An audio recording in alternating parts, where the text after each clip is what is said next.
Voici à présent l'histoire d'un miracle chirurgical et d'une magnifique opération de solidarité. Grâce à l'association La Chaîne de l'Espoir, 2 bébés siamois nés en Guinée en janvier dernier ont pu être séparés par les médecins de l'hôpital Necker et un de leurs confrères guinéens. Aujourd'hui, la mère et les enfants se portent bien. Caroline Bell, Olivier Stambach et Xavier Boucher ainsi que Didier Legendre ont pu suivre en exclusivité l'intervention de bout en bout.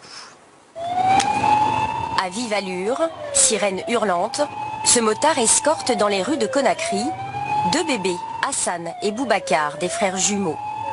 Direction l'aéroport, l'ambulance est attendue directement sur le tarmac. Un circuit habituellement réservé aux VIP. En Guinée, tout le monde ne parle que d'eux. En ce mois d'avril, l'épidémie d'Ebola n'est pas terminée. La prise de température est obligatoire pour Fatoumata et ses 2 fils. Dans moins d'1 heure, ils vont s'envoler pour la France. La veille, au CHU de Donka, au cœur de Conakry. Alain Deloche et Éric Chesson, 2 chirurgiens de l'association La Chaîne de l'Espoir, 35,4, c'est même faible, se prêtent aux consignes d'hygiène imposées par l'épidémie. Madame la surveillante du service. Ils ont répondu à l'appel de Daniel Agbo-Panzo, il y a 2 mois. Un appel au secours, après la naissance d'Hassan et Boubacar. Les 2 frères sont jumeaux et siamois. Pendant la gestation, les fœtus ne se sont pas complètement séparés. J'ai une émotion et pourtant je crois qu'on en a vu pas mal, mais là, moi je suis...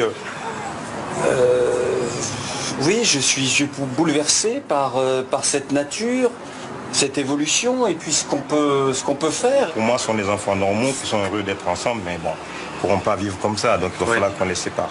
Ce qui me frappe, c'est la chaîne de solidarité qu'on met en place. Vous voyez, chacun a son rôle et tout faire pour que ces 2 enfants vivent. Que Dieu le fasse.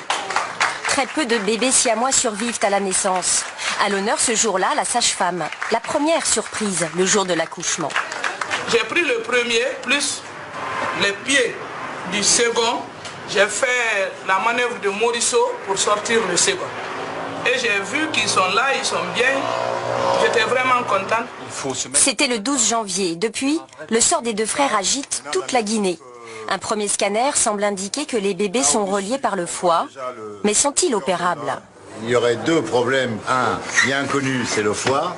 Y a-t-il 1 ou 2 pédicules? On ne le saura qu'avec des investigations type scanner IRM à Paris. Et le deuxième problème, c'est l'intestin grêle et la longueur dont on dispose. La décision est prise. L'association va financer l'opération. Dès le lendemain, Fatoumata quitte sa famille, Hassan et Boubacar dans les bras. Direction Paris et l'hôpital Necker.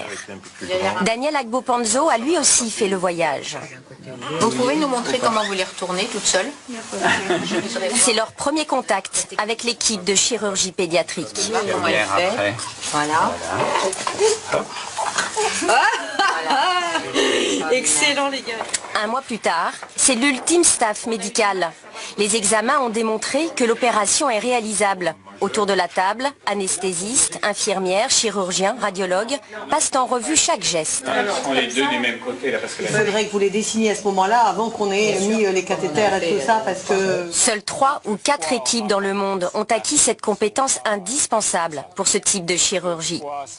Comme un pilote d'avion ferait une simulation de vol, nous on essaye, avec l'aide en particulier de l'imagerie, de simuler les différentes étapes de cette intervention. Nous sommes à la veille de l'opération. Il y a des moments où vous avez perdu espoir? Oui. Le début, j'étais un peu bouleversée. Mais au fur et à mesure, au conseil des médecins, je me suis rattrapée. J'ai dit ça va aller, c'est pas la fin du monde. Peut-être ça va aller. Je l'espère. 7h30 le lendemain, les bébés sont déjà installés au bloc. Hassan et Boubacar vont être anesthésiés l'un après l'autre. La manœuvre est délicate. Pour les chirurgiens, il faut soigneusement dessiner le tracé de la découpe. Primordial pour conserver à chaque enfant suffisamment de peau. On va essayer de ne pas se perdre. Pour ne pas se perdre, les bébés et tout le matériel sont étiquetés avec des gommettes bleues et roses. 1 heure après la première incision, les poids sont séparés. Les jumeaux ont une portion d'intestin en commun. L'opération va se poursuivre à 4 mains. Et c'est Daniel, le médecin guinéen, qui va les séparer. Super, bravo. C'est très lourd de symbolisme. En fait, c'est le moment où les enfants sont vraiment totalement indépendants l'un de l'autre. Et je pense que ça, je suis très heureux, très fier de l'avoir fait. Les chirurgiens plasticiens prennent le relais. Dans la salle, c'est le soulagement. Là, a priori, c'est 2 enfants qui vont avoir une vie normale. Donc, c'est vrai que c'est sympathique. On est content. 11 heures après être entré au bloc, Hassan sort le premier. Boubacar le rejoindra bientôt. 4 jours plus tard, à leur réveil, les 2 frères se redécouvrent enfin dans le même berceau.